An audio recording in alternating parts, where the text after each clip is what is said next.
están? Como les dije en el video anterior, el primer tema que voy a desarrollar es relacionado al derecho privado.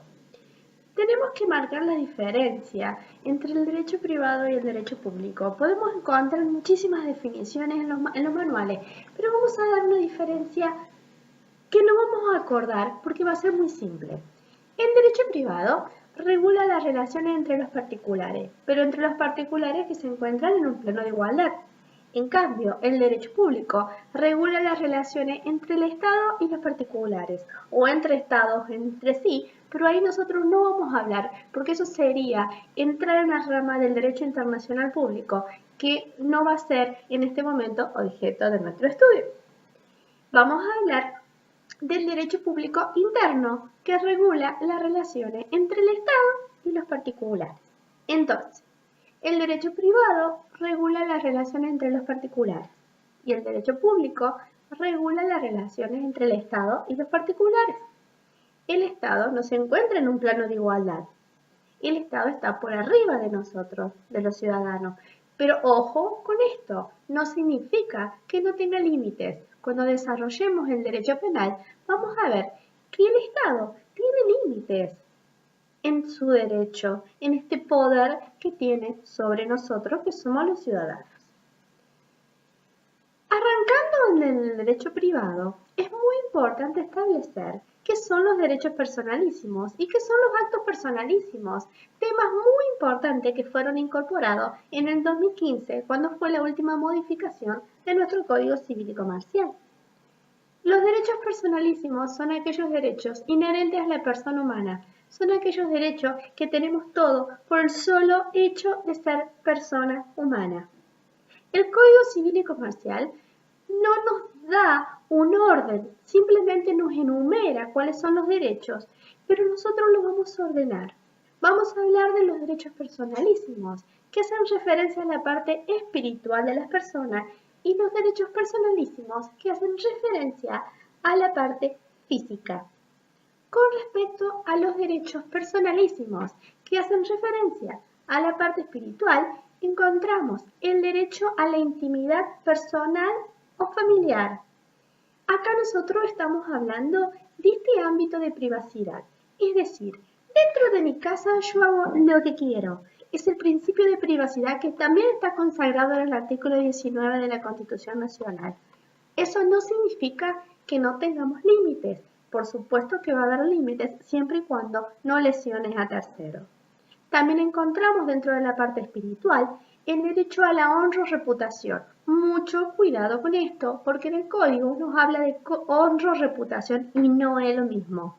La honra hace referencia al honor subjetivo, lo que nosotros pensamos de nosotros mismos. Podría ser como la autoestima, ¿cómo me veo yo? Si considero que soy ladrona, si no lo soy, si soy ebria, si no lo soy, si soy buena, si soy mala, es lo que cada uno considera de uno mismo. Y la reputación es lo que los demás piensan de uno, ¿sí? Es el honor objetivo. También dentro de la parte espiritual encontramos el derecho a la identidad, tanto a la identidad biológica, que es el derecho a conocer nuestros orígenes, como también a la identidad sexual o de género. En la parte espiritual también encontramos el derecho a la imagen. Este derecho a la imagen, ¿qué vemos nosotros aquí? Todas las personas humanas tenemos que dar nuestro consentimiento si nuestra imagen, si nuestra voz va a ser difundida, como por ejemplo por este medio. Yo tengo que dar mi consentimiento para que mis videos sean publicados. Al publicarlo estoy obviamente dando mi consentimiento. Pero hay determinados casos donde no se va a requerir el consentimiento. Si participo de un acto público, voy a una marcha, por ejemplo. Si se hace con fines de informativos, como por ejemplo, hay un accidente de tránsito y yo paso por atrás. Obviamente que no me van a pedir mi consentimiento. Y también si es con fines científicos o didácticos. Este consentimiento hay que tener en cuenta que lo tenemos que dar durante toda nuestra vida. Una vez que la persona fallece, por 20 años el consentimiento lo tendrán que dar los herederos. ¿Qué pasa transcurrido estos 20 años? La difusión es libre. ¡Ojo! Acá hay una trampa que nos da el código. Es libre siempre y cuando la imagen no sea ofensiva. ¿Vieron ustedes que muchas veces se sacan fotos de personajes muy famosos? Por ejemplo, Ricardo Ford, enfermo en la cama, en terapia intensiva, lleno de tubos, de distintos, nosotros hemos visto a lo largo de los años en los programas de la farándula donde sacan fotos de personajes famosos.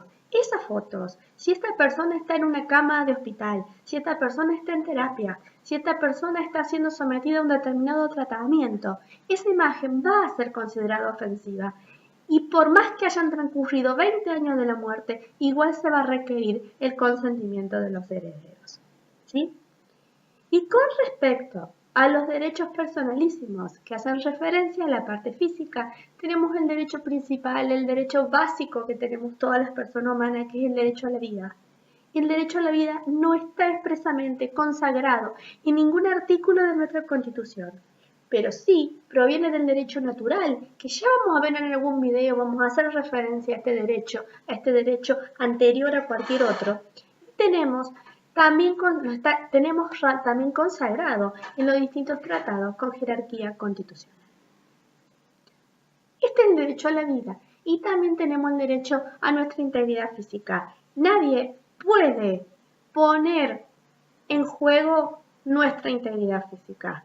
Nadie puede obligarnos a realizar un acto que vaya en contra de nuestra integridad física. Por ejemplo, aunque parezca un ejemplo tonto, si yo soy secretaria, no me puede obligar mi jefe a que limpie la ventana en el piso 10º, porque eso no forma parte de mi trabajo y no tengo por qué asumir el riesgo.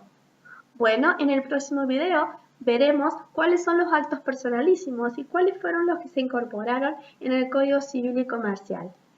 Hasta luego.